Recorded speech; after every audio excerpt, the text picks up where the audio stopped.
People said Elliot Cross had already won at life. Old money, new power, a name that opened doors from Manhattan to Beverly Hills. But none of it mattered when his baby started screaming. It was supposed to be perfect. A private reception in his Connecticut estate. Soft violins, crystal chandeliers. Guests flew in from California, Texas, New York just to celebrate with him. Everything was calm, controlled, exactly how Elliot liked it, until the baby cried. Not a normal cry. Not hunger or discomfort. This was panic, pure terror. Elliot turned fast, pulling his 6-month-old son closer, whispering calm words that usually worked. They didn't work tonight. The baby had barely made sounds since his mother died 3 months ago. The doctors in New York called it developmental delay. The specialists in Massachusetts said grief affects infants differently. Elliot called it what it was, fear. His son was scared of the world without her. But tonight, the baby wasn't looking at him. His tiny hand pointed across the room. His eyes locked onto someone near the wall. A woman in a plain uniform, hair pulled back, cleaning cart beside her. The maid. Her name was Maribel Reyes. Most guests hadn't noticed her all night.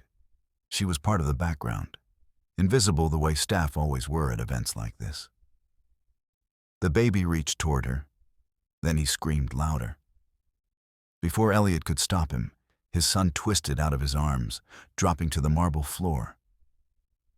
The room gasped. But the baby didn't cry from the fall. He crawled, fast, desperate, straight toward Maribel. His hands shook. His breath broke. He moved like something was chasing him. Everyone watched in silence. The violins kept playing, but nobody heard them anymore. The baby grabbed Maribel's legs with both hands. He clung to her like she was the only solid thing in the room. Maribel froze. Her eyes went wide. She dropped to her knees, hands hovering, afraid to touch him. Tears filled her eyes before she could stop them. And then it happened. The baby spoke. One word. Clear, loud, impossible. Mama. The sound sliced through the room. Someone gasped. Another covered their mouth. Elliot felt his chest tighten. His son hadn't spoken once since the funeral. Not a single word. The doctors said it would take time, maybe months, maybe longer. And now, in front of 50 guests from New Jersey, Washington, and Northern California, he spoke. But not to his father, not to family. To the maid. Maribel started crying. She couldn't help it. She held the baby carefully, like he was made of glass, like she was afraid someone would rip him away. The baby pressed his face into her shoulder and went completely silent. Calm, safe, still. Elliot couldn't move. His brain tried to catch up with what just happened. This woman was a stranger. She worked for the estate management company.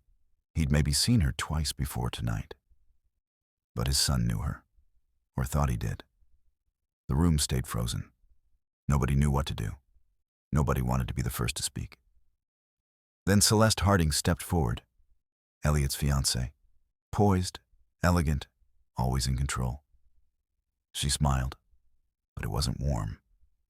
It was the smile she used in boardrooms when someone challenged her. She walked slowly toward Maribel, hands open, voice soft like she was calming a confused child. Hi there. I'm Celeste. Can I ask your name? Maribel looked up, eyes still wet. Maribel. Maribel. That's lovely. How long have you worked here? 3 weeks. And who hired you? The estate service.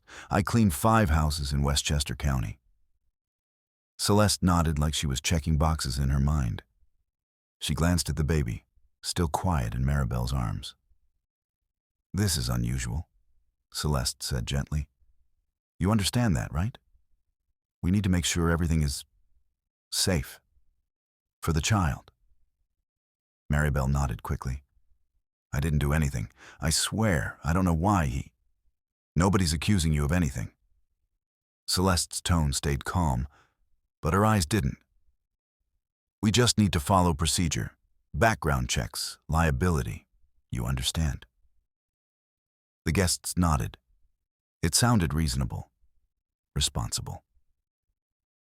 The kind of thing rich people did to protect themselves. Maribel tried to stand. The baby's grip tightened. His small fingers curled into her uniform. She froze again. Her instinct wasn't to defend herself. It was to disappear, to apologize, to make herself smaller. I'm sorry, she whispered. I'm so sorry. I didn't mean... Stop, Elliot said. Everyone turned. He stepped closer, looking at his son. The baby was breathing slowly now, steady. His eyes were half closed, peaceful in a way Elliot hadn't seen in months. Not since his mother died. Elliot looked at Maribel, really looked at her. She wasn't smiling. She wasn't trying to charm anyone. She looked terrified, but his son felt safe. Give us a minute, Elliot said to the room. Celeste touched his arm. Elliot, just a minute. The guests hesitated, then slowly moved toward the other side of the room. The violin started again, awkward and too loud. Elliot knelt beside Maribel. His voice dropped low. Why did he do that? I don't know. You've never met him before? No, never. But he called you Mama. Maribel's face crumpled. I know. I don't know why. I swear I don't. Elliot watched her closely. She wasn't lying. He'd spent his whole life reading people. Boardrooms in Silicon Valley, investors in Texas, lawyers in Manhattan. He knew liars. She wasn't one. But she was scared. Not of him, not of the situation, of something else. Are you in trouble? He asked quietly. Maribel's breath caught. She looked at the door, then at the windows, then back at the baby in her arms. I need to go, she whispered. That's not an answer. Please, I can't. The baby stirred. His hand reached up and touched her face. He smiled. For the first time in 3 months, Elliot's son smiled. And in that moment, Elliot knew one thing for certain. Whatever was happening, it wasn't random. This maid knew something, or someone knew her. And his son somehow understood what no one else in the room did. She wasn't dangerous. She was the one in danger. For a few seconds, no one spoke. The violins kept playing. The musicians didn't know they were no longer needed.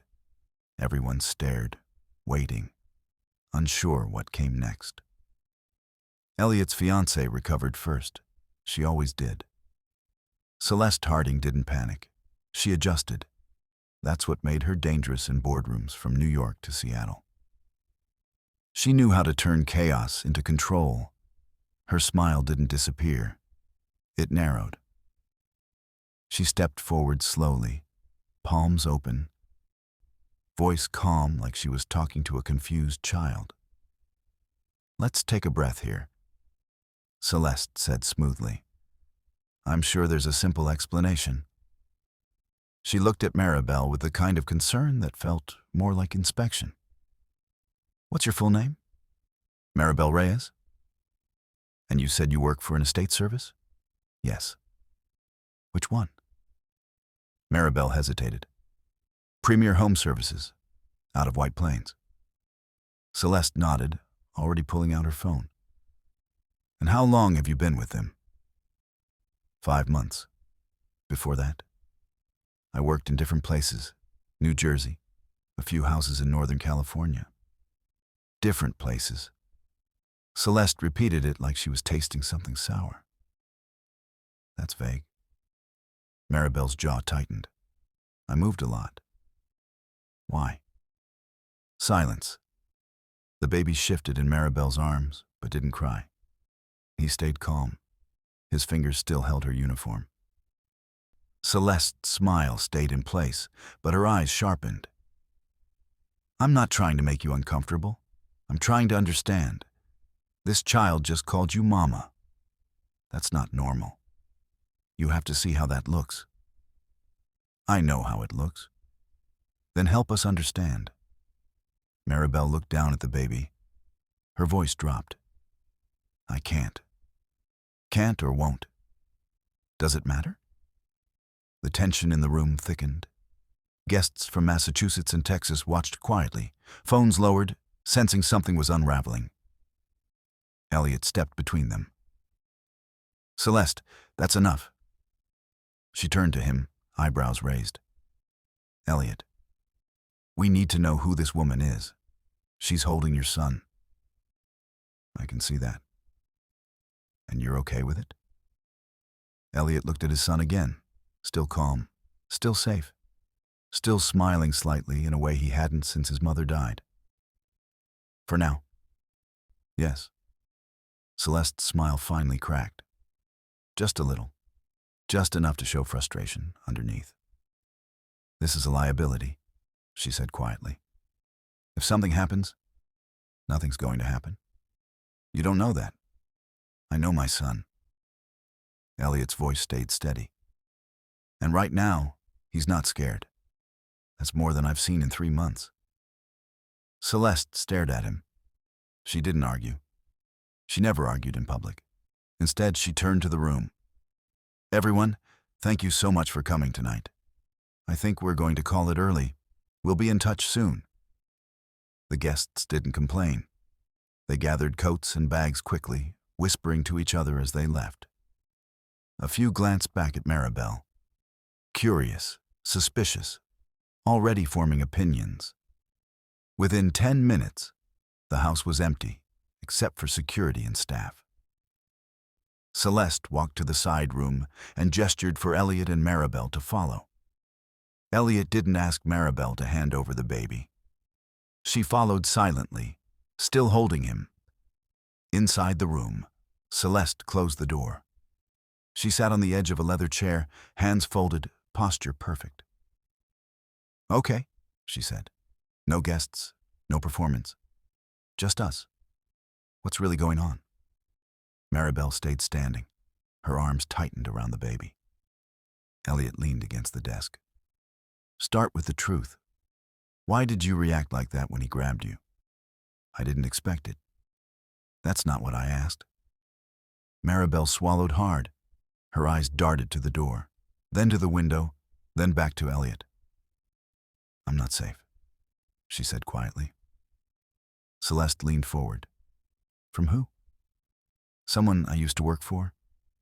In California? Maribel nodded. What did he do? Silence again. Elliot's voice softened. If you're in danger, we can help. But you have to tell us what's happening. Maribel's lip trembled. She looked down at the baby. He reached up and touched her chin gently, like he understood. She took a shaky breath. He took my documents, paid me in cash, said he was protecting me. But he wasn't. He was trapping me. Trapping you how? He controlled everything. Where I went, who I talked to. He had cameras. He had people watching. When I tried to leave, he said no one would believe me. He had lawyers. He had photos he said would ruin me. He had friends in Washington and Silicon Valley. Elliot's jaw clenched. So you ran? Yes. And you've been running since? Yes. Celeste stood up slowly. Why didn't you go to the police? Because he is the police. Maribel's voice broke. He has judges. He has politicians. He controls the story. He always did. The room went quiet. Elliot felt something cold settle in his chest. He'd met men like that, men who used power like a weapon, men who believed they were untouchable. What's his name? Elliot asked. Maribel shook her head. I can't. Why not? Because if I say it, he'll know. He'll find me. He always does. He can't hurt you here. You don't know him. Celeste crossed her arms.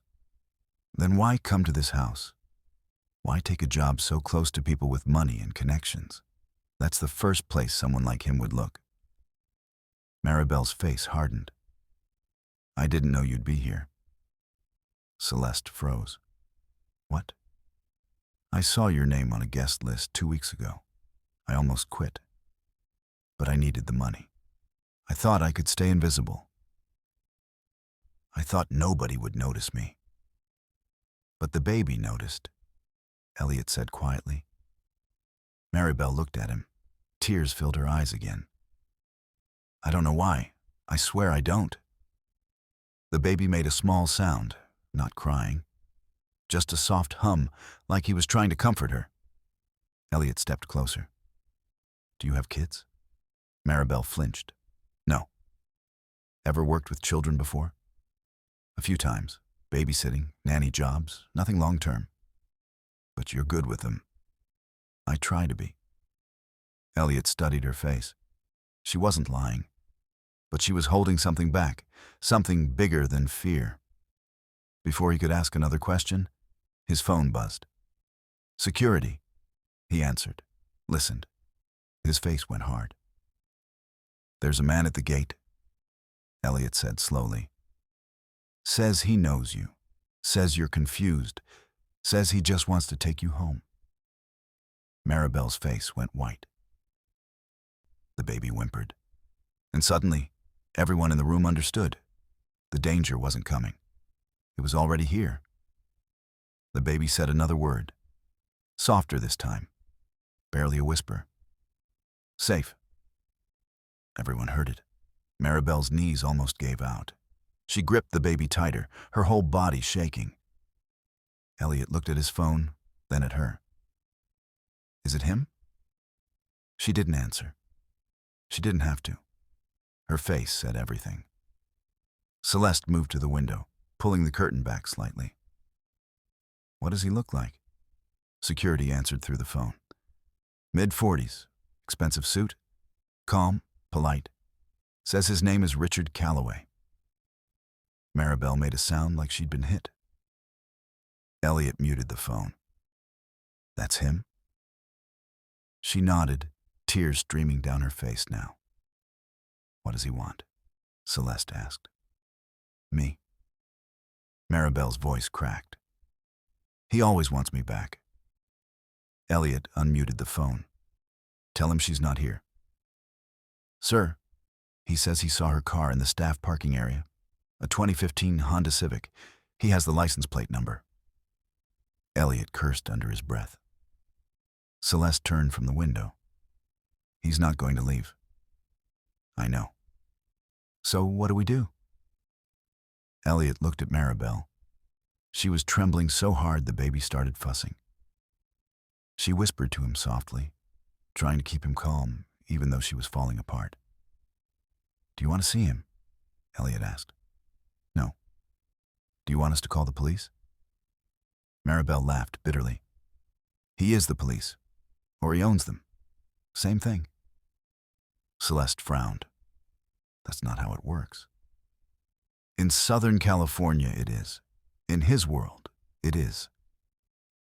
Elliot thought fast. He'd dealt with powerful men before. Investors who thought money made them gods. CEOs who believed rules didn't apply to them. But this was different. This man wasn't here for business. He was here for control. Tell security to keep him at the gate, Elliot said into the phone. Don't let him through. If he tries to force his way in, call the police. Understood, sir. Elliot hung up. He turned to Maribel. You're staying here tonight. I can't. You don't have a choice. He'll come back. He won't stop. Let him try. Celeste stepped forward. Elliot, we need to think about this. If this man has the kind of power she's saying, we can't just... We can. Elliot interrupted. And we will. Celeste's jaw tightened. This isn't just about her anymore. This is about your son. About your reputation. about everything you've built in New York, Texas, all of it. I know what's at stake. Do you? Because right now you're making a decision based on emotion, not logic. My son chose her. Elliot's voice stayed calm, but his eyes were hard. That means something. He's 6 months old. He doesn't know what he's choosing. He knew his mother was gone. He knew I couldn't fix it. And tonight, for the first time since she died, he felt safe. I'm not taking that away from him. Celeste stared at him. For a moment, she looked like she wanted to argue. Then she sighed and pulled out her phone. Fine. I'll call our lawyers. Make sure we're covered if this gets ugly. She walked out of the room, already dialing. Elliot turned back to Maribel. She was sitting on the floor now, the baby still in her arms. Her head was down, shoulders shaking. He sat across from her. Tell me about him. Why?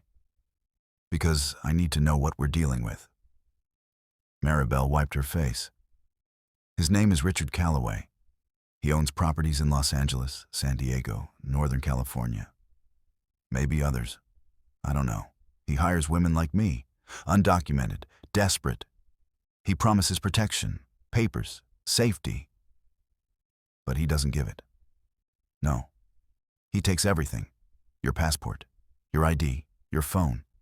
He says it's for your own good, to keep you safe from immigration, from bad people. But really, it's so you can't leave. How long were you with him? 2 years. Elliot's stomach turned. And you finally got out. I stole my documents back. I ran in the middle of the night. I had $300 and a bus ticket. I've been moving ever since. Westchester County, Seattle, New Jersey. Anywhere I could find work that didn't ask too many questions. Why didn't he find you before now? He did. Twice. I ran before he could grab me. But he's getting closer each time. He has people, investigators. He tracks service companies, cleaning agencies, anywhere women like me might work. The baby yawned and closed his eyes. Still peaceful, still safe in her arms. Elliot watched him. Why does my son trust you? Maribel looked down at the baby. Her voice was barely a whisper. I don't know. Maybe he just knows what it's like to lose someone. Maybe he can feel that I lost something too. What did you lose? She didn't answer for a long time. Then, so quietly, Elliot almost missed it. Everything. Before he could ask more, his phone buzzed again. Security. Sir, he's not leaving. He's asking to speak with you directly. Says it's about a misunderstanding. Says the woman inside is disturbed and needs help. Tell him no. He's very insistent, sir. He says he knows people, mentions a few names, donors, lawyers in Manhattan and Washington. Elliot's blood went cold. What names? Security listed them. Every single one was someone Elliot knew. Investors, board members, people with real power. Richard Calloway wasn't bluffing. He was connected. Elliot looked at Maribel. She was watching him with hollow eyes, like she'd already accepted what was coming. He's going to take me, she said flatly. That's what he does. He wins. Not tonight. You can't stop him. Watch me. Elliot stood and walked to the door. He called security back. Bring him to the front entrance. I'll talk to him. Maribel shot to her feet. No, don't. He'll manipulate you. He'll make you believe I'm the problem.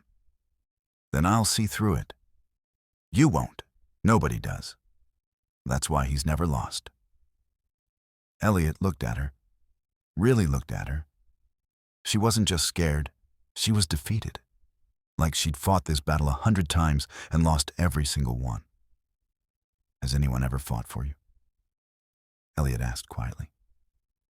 Maribel blinked. Tears spilled over. No. Then it's about time someone did. He walked out before she could stop him. The baby stirred in Maribel's arms. He looked up at her with wide, trusting eyes and whispered one more time. Safe. But outside, Richard Calloway was already walking toward the door, and he was smiling. If you've made it this far, you already know this isn't just another story.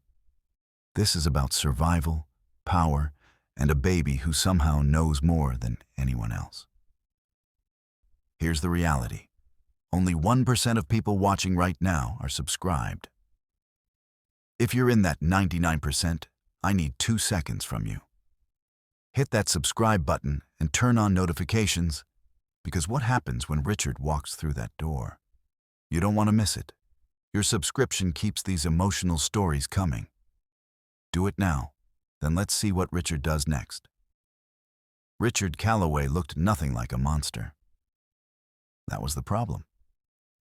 He stood at the entrance in a tailored suit that probably cost more than most people made in a month.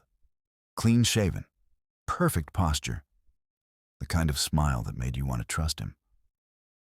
Elliot hated him instantly. Mr. Cross? Richard extended his hand. Thank you for seeing me. I know this is unusual. Elliot didn't shake it. What do you want? Richard's smile didn't fade. He lowered his hand slowly, like he understood, like he was being patient with a confused child. I'm here for Maribel. I'm worried about her. She doesn't want to see you. I know she said that, but Maribel gets confused sometimes. She has episodes, anxiety, paranoia. I've been helping her manage it for years. That's not what she told me. Richard sighed, shaking his head sadly. I'm sure she told you I'm dangerous, that I hurt her, that I control her. She tells everyone that story. It's part of her condition. Her condition? Yes, PTSD. Trauma from her childhood. She sees threats where there aren't any. She runs from people trying to help her. Elliot crossed his arms. And you're trying to help her. I've been trying for 2 years. I gave her a job when no one else would. I gave her a place to stay. I made sure she had everything she needed. And then one night, she disappeared. Stole documents that didn't belong to her. Left without a word. Why would she do that if you were helping her? Because she's sick. Richard's voice was so calm, so reasonable. And I'm not angry with her. I just want to make sure she's okay. I want to get her the treatment she needs. She doesn't need treatment. She needs to be left alone. Richard's smile finally faded. Just a little. Mr. Cross, I understand you're trying to be kind, but you don't know Maribel like I do. You don't know what she's capable of when she's not stable. Like what? Like forming attachments that aren't real. Like inserting herself into families, into lives. She did it before, with another employer in San Diego. Got close to their children. Started calling herself their nanny, even though she wasn't. It ended badly. Elliot felt something twist in his gut. How badly? The children were traumatized. The parents had to get restraining orders. It was a mess. I helped clean it up. I always do. You have proof of this? Richard pulled out his phone. I have documents, police reports, testimonies. I brought them in case you wanted to see. He held the phone out. Elliot didn't take it. Because in that moment, he understood exactly what Richard Calloway was. Not a man who lost control. A man who never lost anything. He had an answer for everything. A story that made sense. Evidence that backed him up. He was too prepared, too calm, too perfect. Get off my property, Elliot said quietly. Richard blinked. Excuse me? You heard me. Mr. Cross, I'm trying to help you. If Maribel is in your house right now, near your son, You're making a serious mistake. She's not stable. She's not safe. Neither are you. Richard's jaw tightened. For the first time, the mask slipped. Just for a second. I have friends in New York, Richard said slowly. I have connections in Connecticut, New Jersey, Washington. People who trust me. People who will listen when I tell them you're harboring a disturbed woman who's a danger to herself and others. Go ahead. Make the calls. I will. And when I do, you'll lose more than you think. Board seats, investors, reputation, all of it. Elliot stepped closer. His voice dropped. I've spent my entire life dealing with men like you. Men who think power makes them untouchable. Men who believe money buys silence. But here's the difference between you and me. What's that? I don't care what it costs. You're not getting her. Richard stared at him. The smile was gone now. Completely. What was left was something cold. Something sharp. You don't know what you're doing, Richard said quietly. I know exactly what I'm doing. She'll destroy you. She destroys everyone who tries to help her. Then I'll deal with it. Richard laughed. But it wasn't a real laugh. It was bitter, angry. You think you're a hero, Richard said. You're not. You're just another fool who believes a pretty sob story. And you're just another predator who got caught. Richard's face went hard. I'm not leaving without her. Yes, you are. Security appeared behind Elliot. 2 men, big, professional. Richard glanced at them, then back at Elliot. This isn't over. Yeah, it is. Richard straightened his suit. The smile came back. Colder this time. You'll regret this, Mr. Cross, sooner than you think. He turned and walked toward his car, a black Mercedes, New York plates. He didn't speed off. He didn't slam the door. He left slowly, calmly, like someone who knew he'd be back. Elliot watched until the car disappeared down the driveway. Then he went back inside. Maribel was standing in the hallway, still holding the baby. Her face was pale. What did he say? She asked. Everything you said he would. And I didn't believe him. Maribel's knees buckled. Celeste caught her before she fell. Easy, Celeste said. Sit down. They guided her to a chair. The baby was still calm, still safe in her arms. Celeste looked at Elliot. He's going to come after you now. You know that, right? Let him. This isn't a game, Elliot. Men like him don't stop. They escalate. I don't care. You should.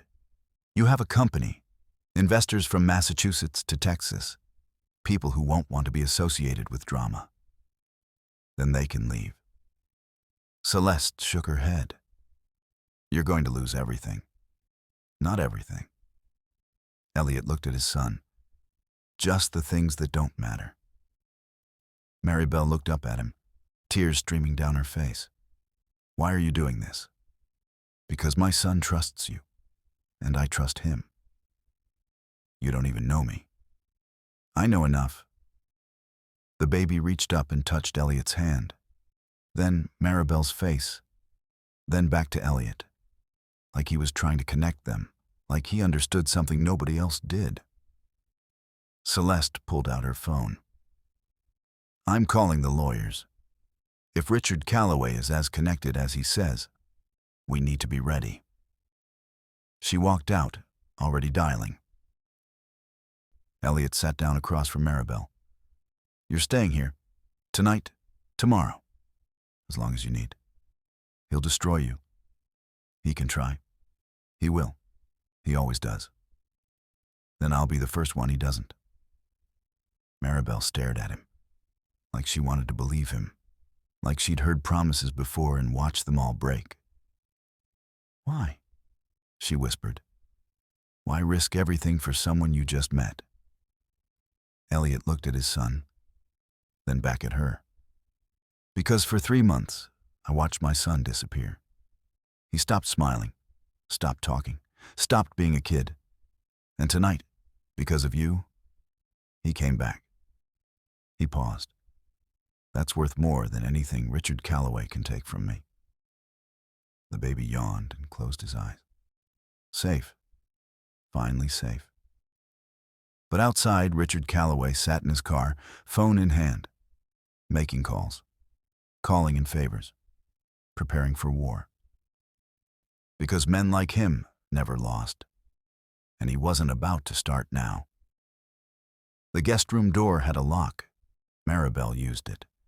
Then she pushed a chair against it. Then she checked the window. Twice. Elliot stood outside in the hallway, listening to her move around. He didn't knock, didn't try to comfort her. He just stayed there, in case Richard came back. The baby had finally fallen asleep in Maribel's arms. She tried to hand him over to Elliot before going upstairs. He'd refused. He needs you right now, Elliot had said. Keep him. So she did. Now she sat on the edge of the bed, the baby beside her, wrapped in blankets that probably cost more than everything she owned. She hadn't slept in a real bed in weeks. Most nights she crashed on couches in break rooms or in her car between shifts.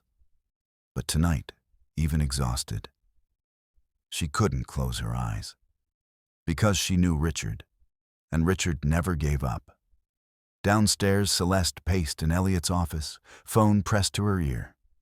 She'd been making calls for an hour. Lawyers in Manhattan, investigators in Washington, anyone who could help. But every conversation ended the same way. Richard Calloway, be careful with him. He's connected. You don't want that fight.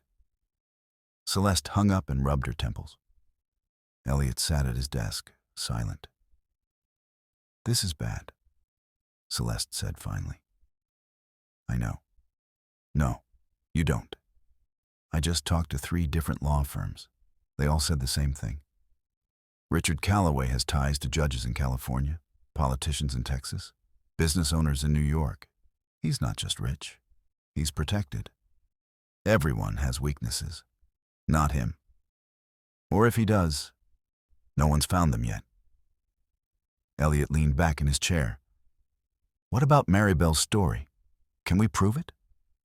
Prove what? That he took her documents? That he controlled her? She has no evidence, no photos, no recordings. It's her word against his, and he has a file full of documentation that makes her look unstable. That file is fake. Maybe, but it looks real.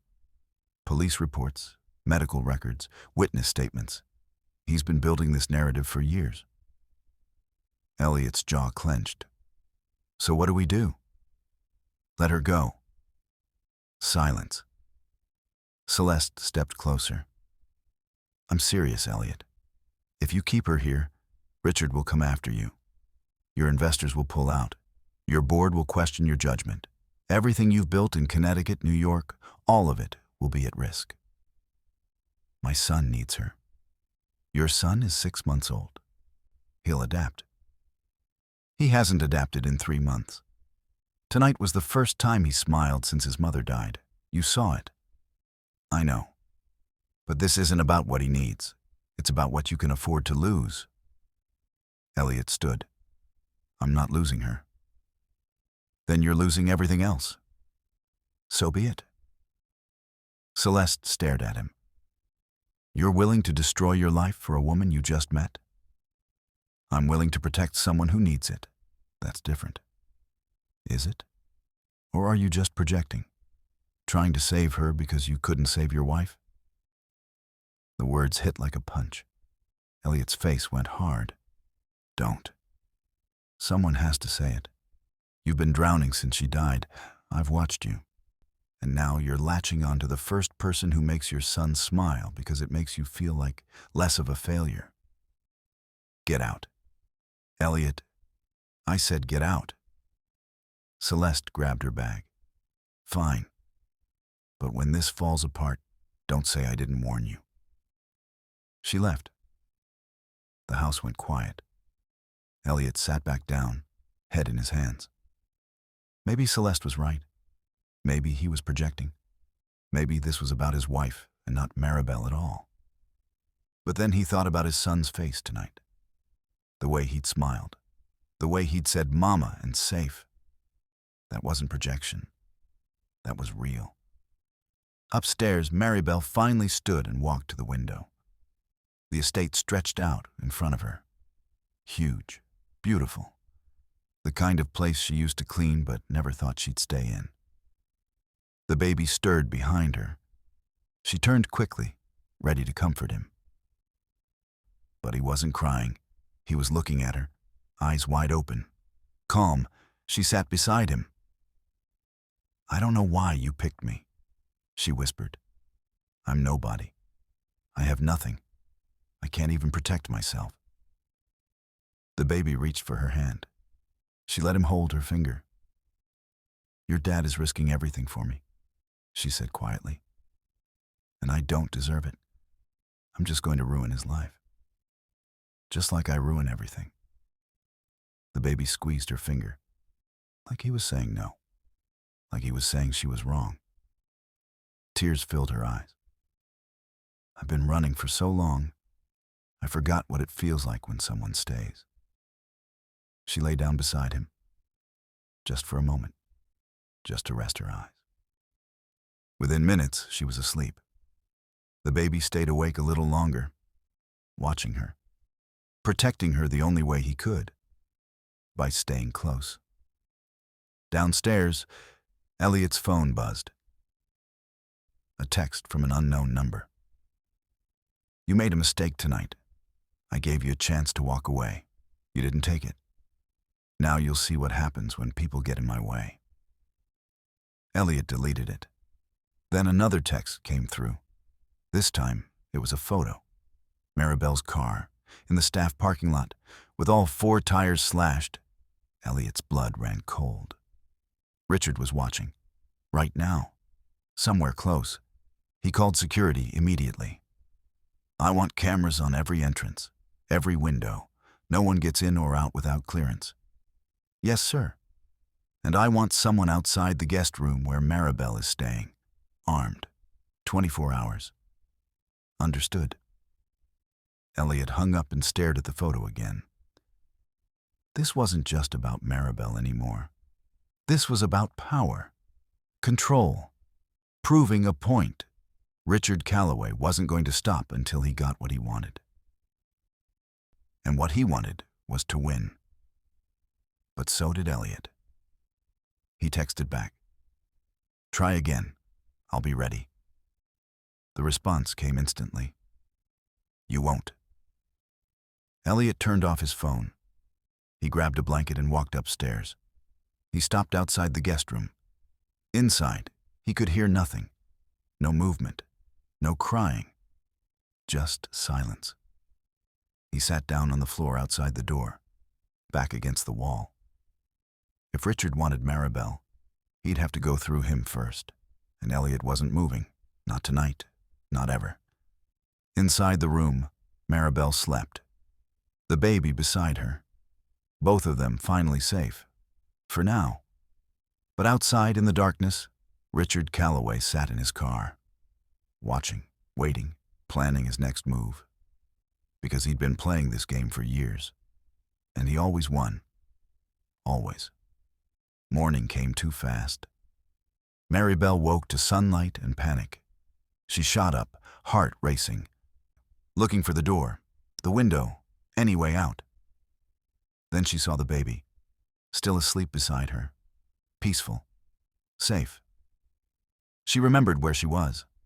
Connecticut, Elliot's house, the guest room with a lock. She was still here. Richard hadn't taken her. Not yet. She picked up the baby carefully, trying not to wake him. But he stirred, opening his eyes slowly. When he saw her, he smiled. That same smile from last night, like she was his whole world. Maribel's chest tightened. She didn't deserve this. Didn't deserve his trust or Elliot's protection or any of it. She was going to ruin everything. She always did.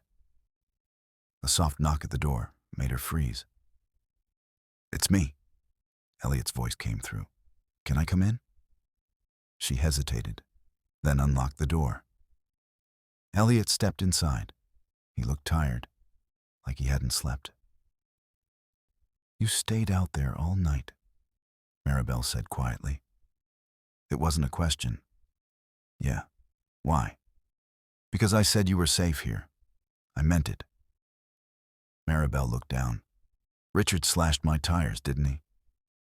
Elliot nodded. "Security found it this morning. He's trying to trap me. Make it so I can't leave even if I wanted to. Or he's trying to scare you into running, so he can grab you when you're alone."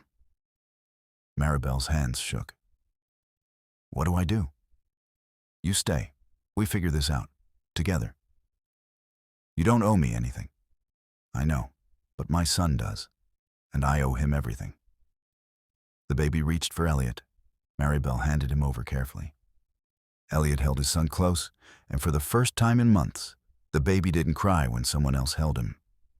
He just looked between them, like he was making sure they stayed close.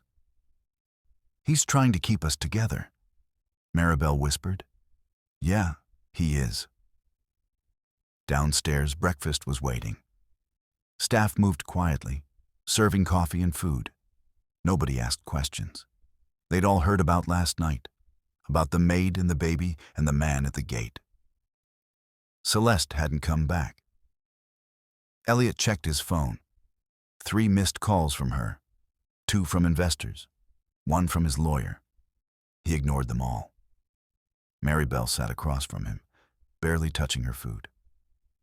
The baby sat in a high chair between them, eating slowly, watching them both. "I need to tell you something," Maribel said finally. Elliot put down his coffee. "Okay. Richard didn't just control me. He controlled others.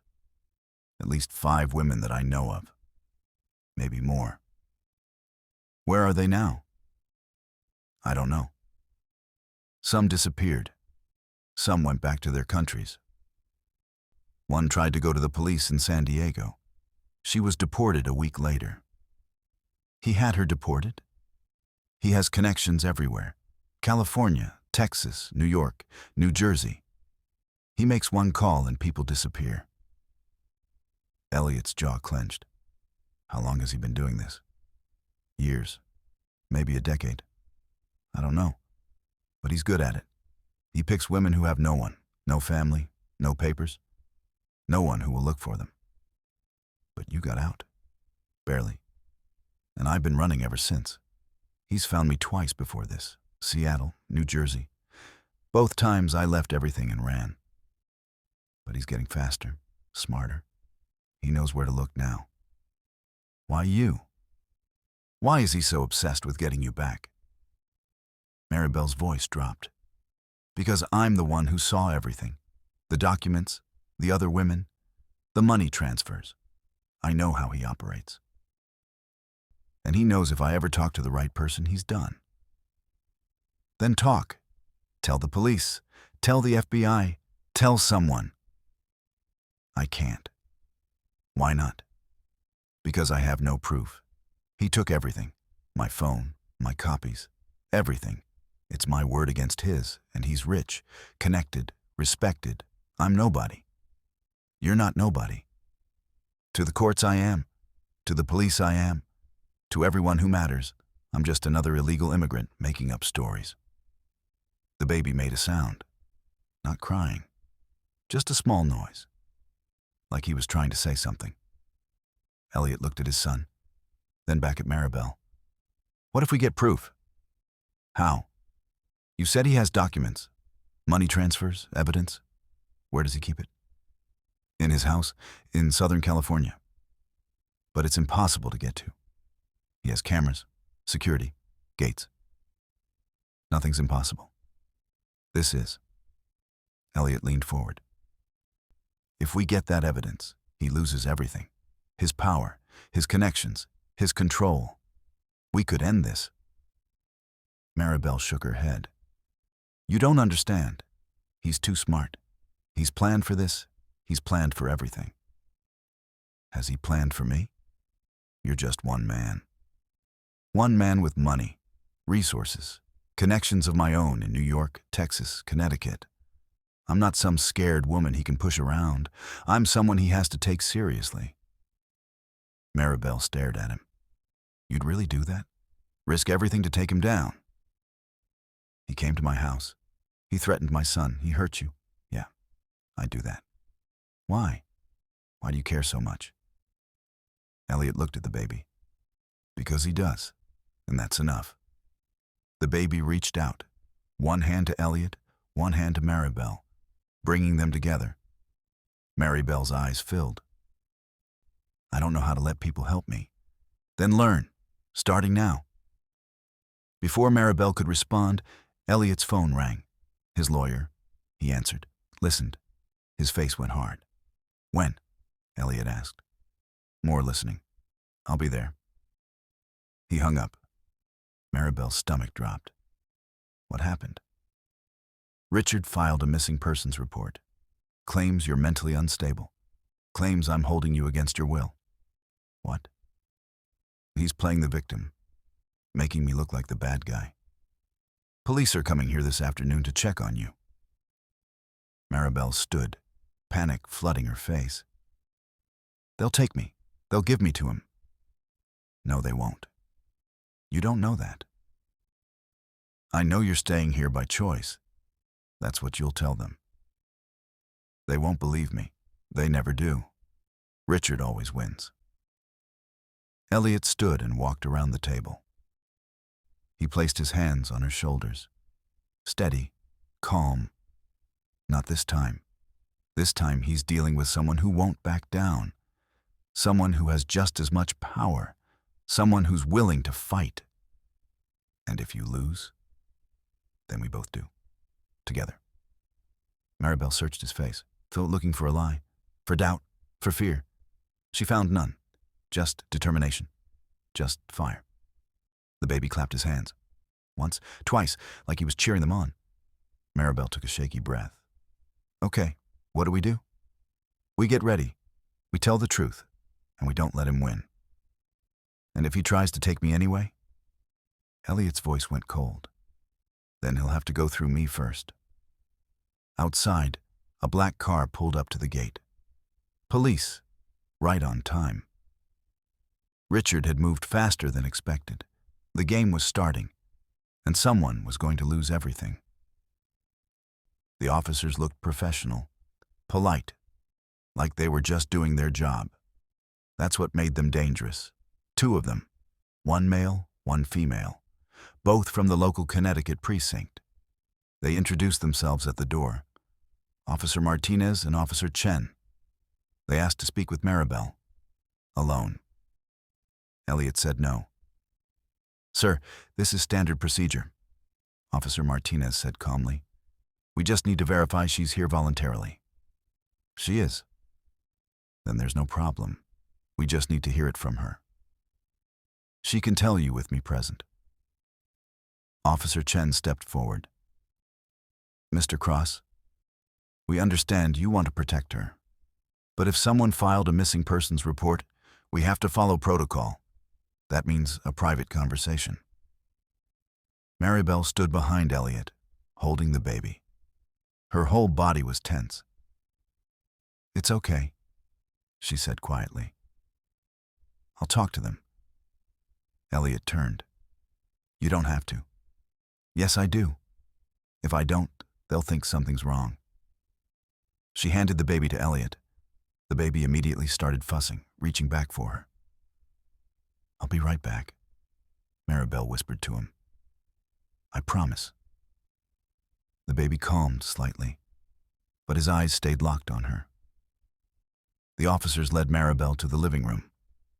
Elliot stayed in the hallway, close enough to hear, but not close enough to interfere.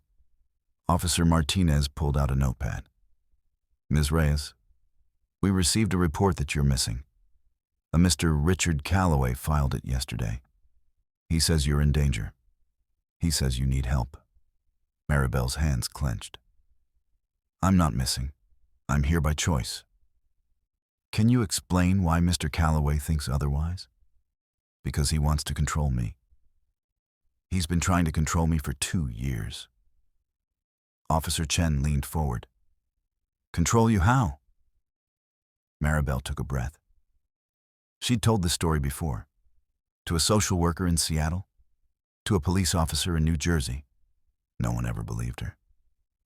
But she told it anyway. I worked for Richard Calloway in Southern California. He hired me as a housekeeper. He said he'd help me get papers, protection. He took my passport, my documents. He paid me in cash. He said it was for my safety, but it wasn't. It was so I couldn't leave. Officer Martinez wrote quickly. Did you try to leave? Yes. He stopped me. He said no one would believe me if I ran. He said he had lawyers, friends in high places. He said I'd be deported if I went to the police. And you believed him? Yes. Because I've seen what happens to women like me. We disappear. We get sent back. We lose everything. Officer Chen's face softened. I understand. But you're here now. Safe. Why does Mr. Calloway still think you're in danger? Because he doesn't want me to be safe. He wants me under his control. Has he ever hurt you? Physically? Maribel hesitated. Not in ways that leave marks. What does that mean? It means he's smart. He doesn't hit. He isolates. He threatens. He manipulates. He makes you think you're crazy for wanting to leave. Officer Martinez looked up from his notepad. Ms. Reyes, I have to be honest with you. Mr. Calloway provided us with documentation, medical records, reports from previous employers. They suggest you've had episodes. Maribel's stomach dropped. Those are fake. They look legitimate. Of course they do. Richard has money. He has connections in California, Texas, New York. He can make anything look real. Officer Chen glanced at Officer Martinez, then back at Maribel. Are you taking any medication? No. Have you ever been diagnosed with anxiety, PTSD, paranoia? Not officially. But yes, I have PTSD. From living with Richard, from running, from never feeling safe.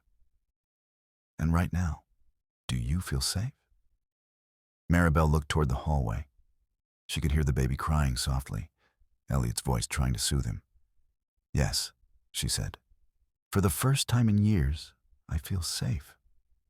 Officer Martinez closed his notepad. Ms. Reyes, we're not here to take you anywhere. We're just here to make sure you're okay, that you're here voluntarily, are you? Yes. And you want to stay? Yes. Even though Mr. Calloway is worried about you? Especially because Richard is worried. That means he doesn't have control. And that scares him. Officer Chen stood. Okay, that's all we need. We'll file our report. You're free to stay here as long as Mr. Cross allows it. Maribel exhaled. Relief flooded through her. But then Officer Martinez spoke again. One more thing. Mr. Calloway mentioned you might have taken documents that belonged to him. Personal files. Paperwork. Did you? Maribel's blood went cold. This was the trap. If she said yes, they could arrest her for theft. If she said no, Richard would claim she was lying about everything. I took my own documents, Maribel said carefully. My passport, my ID, things that belonged to me. And nothing else? No. Officer Martinez studied her. You're sure? I'm sure. He nodded slowly, but his eyes said he didn't quite believe her. All right. We'll be in touch if we need anything else. The officers stood and walked to the door. Elliot met them there, still holding the baby. She's free to go, right? Elliot asked. She's free to stay, Officer Chen corrected. But Mr. Calloway has requested a wellness check every 72 hours, just to make sure she's still here voluntarily. Elliot's jaw tightened. That's harassment. That's protocol. He's concerned. And until we have reason to believe otherwise, we have to follow up. The officers left. Elliot closed the door and turned to Maribel. She was shaking. "You did good," he said. "No, I didn't. They think I'm lying. They think I'm crazy. They think Richard is powerful. There's a difference." Maribel sank onto the couch. "Every 72 hours they're coming back. That means Richard can track me. He'll know I'm still here. He'll know I'm not running." "Good. Let him know. You don't understand. He's going to escalate. He's going to make this worse." The baby squirmed in Elliot's arms, reaching for Maribel. Elliot handed him over.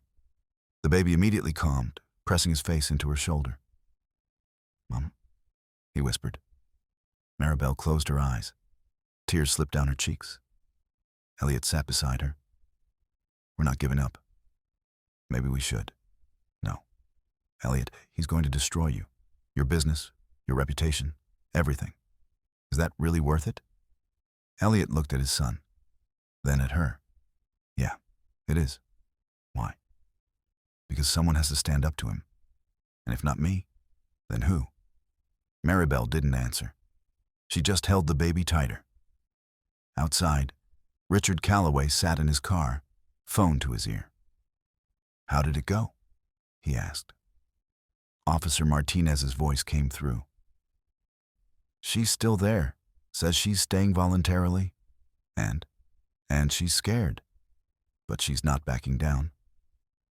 Richard smiled. "Good. That means she still thinks she can win." "What do you want us to do?" "Nothing. Just keep checking in. Every 72 hours. Make her feel watched. Make her feel trapped. Eventually she'll run. And when she does, I'll be waiting." He hung up, then dialed another number. This time to someone in New York. Someone who knew Elliot Cross. Someone who could hurt him where it mattered most. Because Richard wasn't just playing to win. He was playing to destroy. And he just made his next move. The first investor pulled out at noon. Elliot got the email while he was making lunch for the baby. "Due to recent concerns about your judgment and personal associations, we've decided to withdraw our investment from the Massachusetts project, effective immediately. No call. No explanation. Just gone. $200 million. Vanished." Elliot stared at his phone. It had started. By 2 o'clock, 3 more investors from New York called. Same message, different words. "We need to reassess our partnership. The board has concerns. We're hearing things that worry us." By 4 o'clock, his lawyer called. "Elliot, what the hell is happening? I'm getting calls from Silicon Valley, Texas, Washington. People are asking questions. About you. About some woman you're harboring. About your mental state." "Richard Calloway," Elliot said flatly. "Who?" "The man behind this. He's turning people against me." "How?" "However he does it. Money, lies, connections. I don't know. But it's working." His lawyer was quiet for a moment. "Elliot, I need you to listen to me. If this continues, you're going to lose everything. Your company, your board seats, your reputation. Let the woman go." "No. Then you're finished." "We'll see." Elliot hung up. He walked to the living room where Maribel sat with the baby. She was reading to him from a children's book. Her voice was soft, gentle. The baby was mesmerized. She looked up when Elliot entered. "What's wrong?" "Nothing. You're lying." Elliot sat down heavily. "Richard's making his move. He's calling my investors, spreading rumors, turning people against me." Maribel's face went pale. "How many?" "4 so far. Probably more by tomorrow." "How much money?" "Enough." Maribel stood, placing the baby in his playpen. "I'm leaving." "No, you're not." "Yes, I am. I'm not letting you lose everything because of me. You're not the one doing this. Richard is. It's the same thing. I brought this into your life. I'm taking it out. She started toward the stairs. Elliot caught her arm. Where are you going? To pack, to leave, to disappear like I always do. And then what? He finds you again? He takes you back? He wins? At least you'll still have your company. I don't care about the company. Maribel yanked her arm free. You should. You have a son. He needs stability, security, a future. He doesn't need his father throwing everything away for a stranger. You're not a stranger, not to him. I'm nobody, Elliot. I'm just a maid who happened to be in the wrong place at the wrong time. That's not what he thinks. They both looked at the baby. He was watching them with wide eyes. Sensing the tension, his lips started to tremble. Maribel's face softened. She walked to the playpen and picked him up. I'm sorry. I'm so sorry. The baby grabbed her face with both hands, staring at her. Then he said it again. Mama. Maribel broke. She sat on the floor, holding him, crying. Elliot knelt beside her. You can't leave. He needs you. He'll forget me. No, he won't. And neither will I. Maribel looked at him through tears. Why are you doing this? Really? I told you. No. Tell me the truth. Not the noble answer. The real one. Elliot was quiet for a long moment. Then he spoke. When my wife died, I couldn't save her. I had all the money in the world. The best doctors in New York, Massachusetts, everywhere. And none of it mattered. I watched her slip away and I couldn't do a damn thing about it. His voice cracked. And then my son started disappearing too. He stopped eating, stopped smiling, stopped being a kid. And I couldn't save him either. I tried everything. Therapists, specialists. Nothing worked. I thought I was going to lose him too. He looked at Maribel. And then you showed up. And for the first time in 3 months, he came back. He smiled. He spoke. He chose to live again. Because of you. Tears streamed down his face. So yeah, maybe I'm losing money. Maybe I'm losing investors. Maybe I'm losing my reputation. But I'm not losing you. Because if I lose you, I lose him. And I can't survive that. Maribel stared at him. She'd never had anyone fight for her like this. Never had anyone choose her over money or power or safety. What if we both lose? She whispered. Then at least we tried. The baby reached out, one hand on Elliot's face, one hand on Maribel's, connecting them. Before either could speak, Elliot's phone rang. Celeste, he answered. What? Turn on the news. Channel 7. Now. Elliot grabbed the remote. The TV flickered on. A news anchor sat at a desk. Professional. Serious. Breaking news tonight. Billionaire businessman Elliot Cross is under investigation after allegations surfaced that he may be holding a woman against her will at his Connecticut estate. The woman, identified as Maribel Reyes, is reportedly an undocumented immigrant with a history of mental health issues. Mr. Richard Calloway, a California businessman and former employer of Ms. Reyes, has expressed deep concern for her safety. The screen cut to Richard, standing outside a building in Los Angeles. Suit perfect, face concerned. I just want Maribel to be safe, Richard said into the camera. She's not well. She needs help. And I'm worried that Mr. Cross doesn't understand the danger he's putting her in by keeping her isolated. The anchor continued. Mr. Cross has not responded to requests for comment.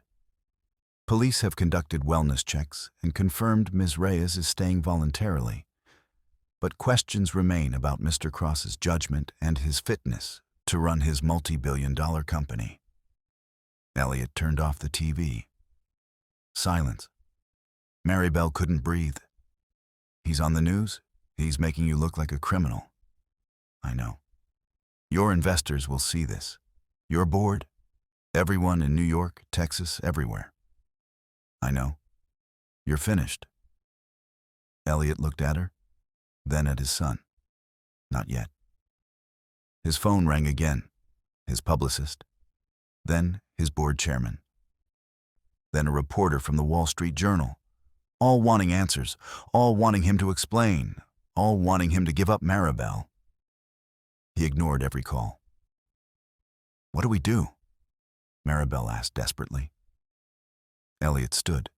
His face was hard, determined. We fight back. How? We find the evidence, the documents you said he has, the proof of what he's done to you and the other women. We expose him. That's in California, in his house. We can't get to it. We can. We will. How? Elliot pulled out his phone and dialed a number. Someone he hadn't talked to in years, someone dangerous, someone who owed him a favor. I need your help, Elliot said when the person answered. And I need it now. Maribel watched him, terrified and hopeful at the same time. The baby grabbed her hand, squeezed tight, like he was telling her to hold on.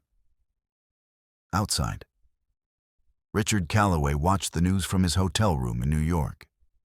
He smiled. Everything was going exactly as planned. By tomorrow, Elliot Cross would be ruined, and Maribel would be his again. Forever.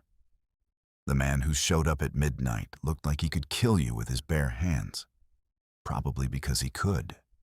His name was Marcus Reed, former military, former intelligence. Now he did things people didn't talk about. Elliot had saved his life once in Texas. A business deal gone wrong, dangerous people. Marcus never forgot. He walked into Elliot's office without knocking. You look like hell. Thanks for coming. Marcus sat down. I saw the news. Richard Calloway, I know him. Elliot leaned forward. How? I've investigated him before. 3 years ago. Different case. Woman from Seattle claimed he trafficked her. She had evidence. Photos, documents, everything. What happened? She disappeared, week before trial. Never seen again. Maribel, who was listening from the doorway, felt her legs go weak. Marcus noticed her. You're Maribel. She nodded. How many women has he done this to? Marcus asked. At least 5 that I know of. Maybe more. Marcus nodded grimly. Probably a dozen. Maybe more. He's been doing this for years. California, New York, Washington. Anywhere he can operate quietly. Can we stop him? Elliot asked. Maybe, if we get the evidence. It's in his house in Southern California. I know. I've been there. High security, cameras everywhere, guards, gates. Getting in is suicide. So we can't do it. Marcus smiled. I didn't say that. Elliot sat back. What's the plan? We need someone on the inside. Someone he trusts. Someone who can get to his files without raising alarms. I don't know anyone like that. I do, Maribel said quietly. Both men turned. There's a woman, Maribel continued. Isabella. She worked for Richard the same time I did. She's still there. She wanted to leave, but she couldn't. She has a daughter. Richard threatened to have the daughter deported if Isabella ran. Marcus pulled out his phone. You have contact with her? I used to. I don't know if she'll answer. She's scared. Try. Maribel pulled out her phone with shaking hands. She dialed a number she hadn't called in months. It rang and rang. Then a voice, quiet, terrified. Maribel? Isabella, it's me. Where are you? Richard is looking for you everywhere. He's furious. I know. I need your help. Silence. Isabella, please. I found someone who can stop him. But we need proof. We need his files. I can't. If he finds out, he won't. We'll protect you, I promise. You can't promise that. Nobody can. He always finds out. Marcus took the phone from Maribel. Isabella? My name is Marcus Reed. I'm former military intelligence. I've taken down men worse than Richard Calloway. If you help us, I will personally get you and your daughter out of California. New identities, new life. He'll never find you. More silence. Then Isabella's voice, breaking. What do you need? Access to his office, his files, anything that proves what he's done. He keeps everything locked, password protected. Can you get the password? Maybe. He writes things down sometimes, in his desk. That's all we need. Get it. Send it to this number. We'll handle the rest. When? Tonight, while he's in New York. He's not home, right? No? He left this morning. He's chasing Maribel. Then now's our chance. Isabella was quiet for a long time. If I do this and he finds out, he'll kill me. If you don't do this, you'll never be free. Your daughter will never be free. This is the only chance either of you have. Another long pause. Okay, I'll try. Marcus hung up. He looked at Elliot. We might have a shot. Might isn't good enough. It's all we've got. Elliot stood and paced. What if she can't get the password? What if Richard finds out? What if this makes everything worse? Then we're no worse off than we are now. You're already losing everything. Might as well go down swinging. Maribel stepped forward. What happens if we get the files? We expose him, Marcus said. We send them to every news outlet, every law enforcement agency, FBI, immigration, everyone. We make it impossible for him to hide. And what if that's not enough? Then we make it personal.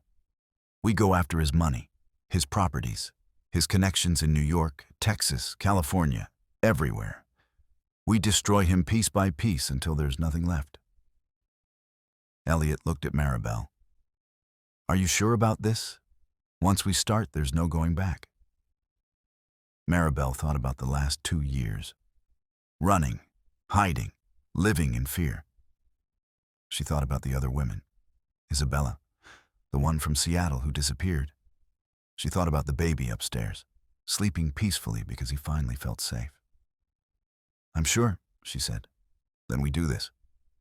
They waited. Hours passed. Midnight became 1 a.m., then 2. Elliot made coffee. Maribel paced. Marcus sat still, phone in hand. At 3:15 a.m., the phone buzzed. A text from Isabella. One photo. A piece of paper with a password written on it. Then another text. He's coming back early. He knows something's wrong. I'm leaving now. Don't contact me again. Marcus immediately got to work. He pulled out a laptop, started typing. Code filled the screen. What are you doing? Elliot asked. Hacking his system, using the password to get into his cloud storage. Everything these days is backed up online. If we're lucky, his files are there. Minutes passed like hours. Then Marcus smiled. Got it. What? Everything. Employee records, photos, financial transactions, contracts with women from California, Washington, New York, medical records he faked, police reports he fabricated, all of it. Elliot felt his chest tighten. How much? Enough to put him away for life. Human trafficking, fraud, falsifying documents, blackmail. The list goes on. Maribel covered her mouth. Oh my God. Marcus downloaded everything, copied it to 3 different drives. I'm sending this to the FBI right now, and to every major news outlet. By morning, Richard Calloway will be the most wanted man in America. He hit send. It was done. For a moment, nobody spoke. Then Maribel started crying. Not sad tears. Relief. Pure relief. Elliot pulled her into a hug. She collapsed against him, sobbing. "It's over," she whispered. "It's finally over." But Marcus's face stayed hard. "Not yet. Richard's smart. He'll know what happened the second the news breaks. He'll run. Or he'll come here first." "Here?" "He knows Maribel's here. He'll want revenge. He'll want to tie up loose ends before he disappears." Elliot felt ice in his veins. "When?" "Soon. Maybe an hour. Maybe less. Then we need to be ready." Marcus stood. "I'll call backup. People I trust. We'll secure the house." He walked out, already dialing. Elliot looked at Maribel. "Go upstairs. Lock the door. Stay with the baby. No matter what happens, don't come out." "What about you?" "I'll be fine." "Elliot, go. Please." Maribel hesitated. Then she ran upstairs. Elliot stood alone in his office, waiting. Outside, the sky was still dark. But somewhere in New York, Richard Calloway's phone lit up. Alert after alert. FBI, news outlets, his files, exposed.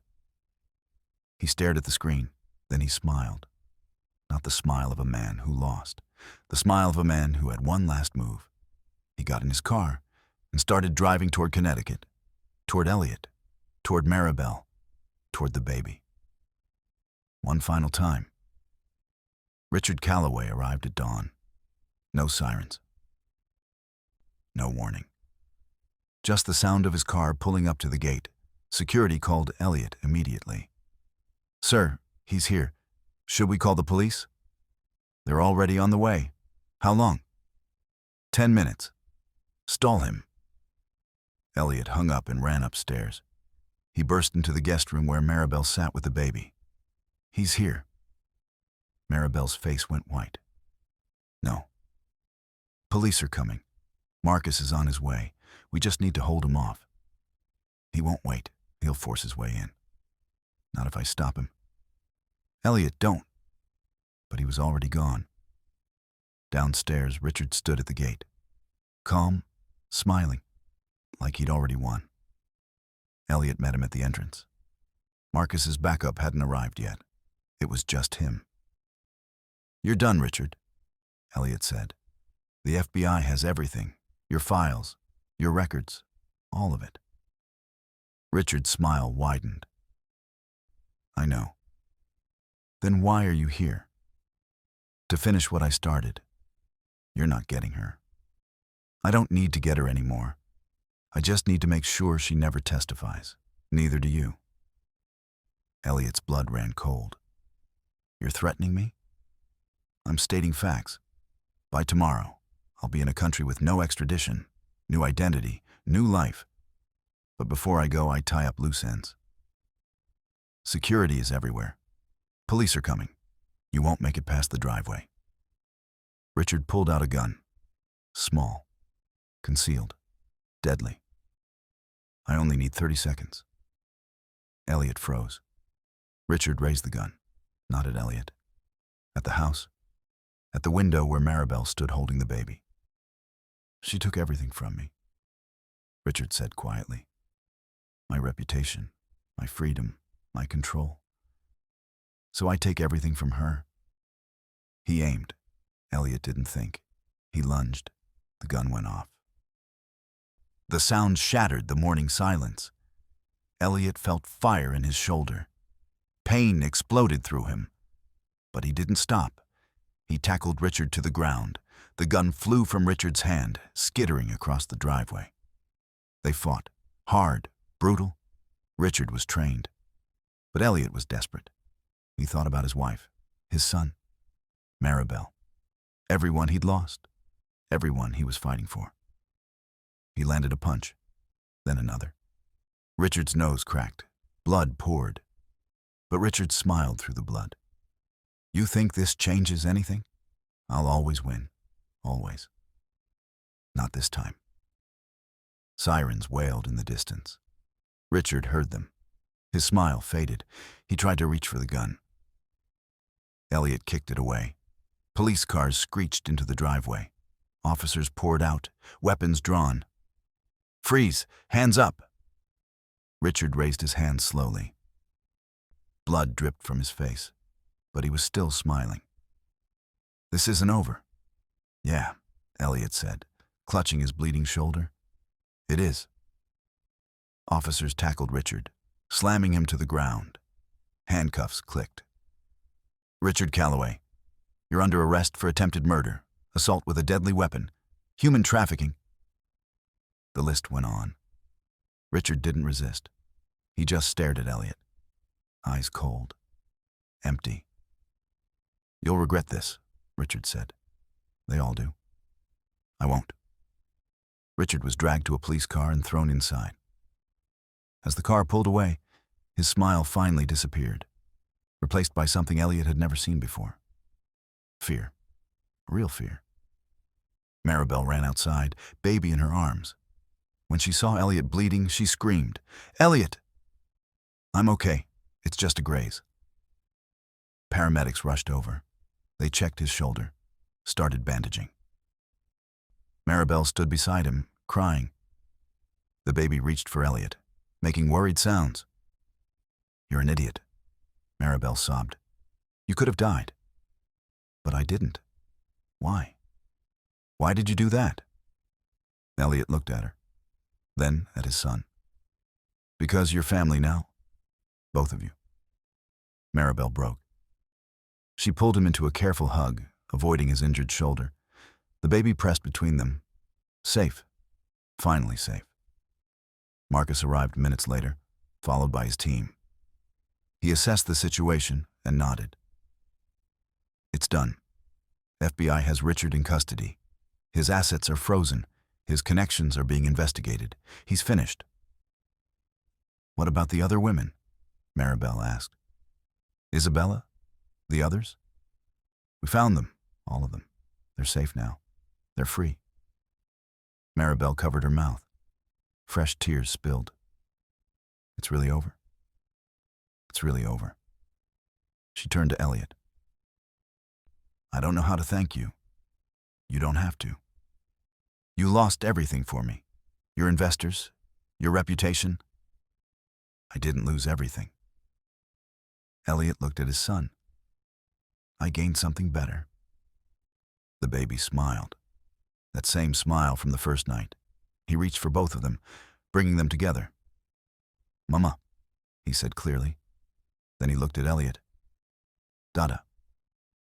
Everyone froze. His second word. After months of silence, he finally said it. Elliot's eyes filled. He pulled Maribel and his son close. A family, broken and rebuilt, imperfect but real. Weeks passed. The news coverage was brutal at first. Every outlet ran the story. Billionaire saves trafficking victim. Richard Calloway exposed. Some of Elliot's investors came back, others didn't. His company took hits. But it survived. More importantly, he survived. Maribel got a lawyer. Started the process for legal residency. No more hiding, no more running. She stayed in the guest house at first. Then gradually, she became part of the family. The baby refused to sleep unless she was nearby. Elliot stopped pretending it was temporary. One morning, 6 months later, Elliot found Maribel in the kitchen making breakfast. The baby sat in his high chair, laughing at something she said. "Morning?" Elliot said. "Morning." Maribel smiled, a real smile, not the scared, broken one from before. "Sleep okay?" "Better than I have in years." The baby clapped his hands. "Mama, Dada." He said it every day now, like he was reminding them who they were, what they'd become. Elliot sat down. "I've been thinking." "About what?" "About making this official." Maribel looked up. "What do you mean?" "I mean you living here, not as help. As family. I'll sponsor your residency, help you get citizenship, whatever you need." "Elliot, I can't ask you to." "You're not asking. I'm offering." Maribel's eyes filled. "Why?" Because my son needs his mother. And I need... He paused. I need you too. Maribel stared at him. Understanding dawned. We're broken people, Elliot said quietly. Both of us. We've lost things we'll never get back. But maybe together, we can build something new. Something good. Maribel crossed the kitchen. She took his hand. Okay, she whispered. Let's try. The baby squealed with joy, like he understood, like he knew this was how it was supposed to be. Outside, the sun rose over Connecticut. No more running, no more fear, no more Richard Calloway. Just a family, pieced together from broken parts, imperfect but whole. And in the end, that was worth more than any fortune, more than any reputation, more than anything money could buy. Because sometimes the richest people aren't the ones with the most. They're the ones who know what's worth fighting for and never let go. If this story moved you, don't keep it to yourself. Share it with someone who needs to hear it. And if you haven't subscribed yet, now's the time. I'll see you in the next story.